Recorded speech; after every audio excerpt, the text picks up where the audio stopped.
भौजी जनकपुरा वाले धान रोपै छै हाली हाली। भौजी जनकपुरा वाले जनकपुरा वाले। Recording by RR music. करा के कहा दो उखर के बियाह खेत को देल कोई खाली। भौजी जनकपुरा वाले भौजी जनकपुरा वाले। करा के कहा दो उखर के बियाह खेत को देल कोई खाली। भौजी जनकपुरा वाले भौजी जनकपुरा वाले धान रोपै छै हाली हाली।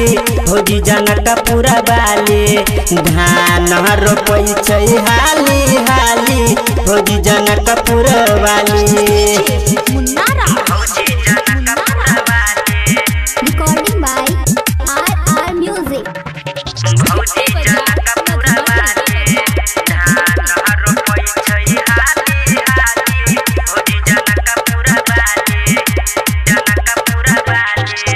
ट्रैक्टर से पहले भौजी कादो कर बेलक अपने से बैठी बैठी घास बिछलक रे भाई।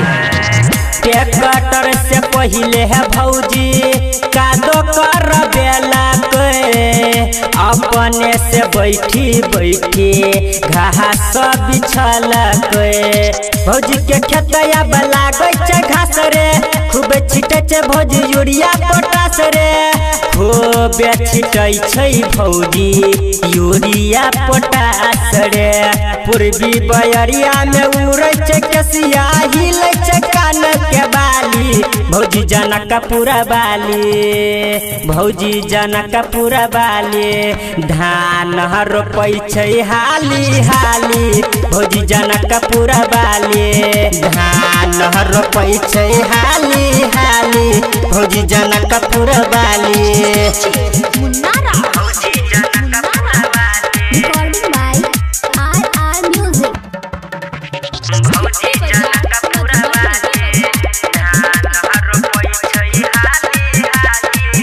भौजी जनकपुरा वाले जनकपुरा वाले।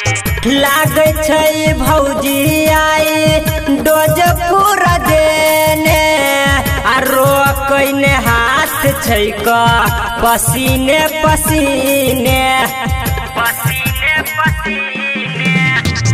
लागे छै का भौजी आए डोज पूरा देने रोके नय हाथ छै का पसीने पसीने।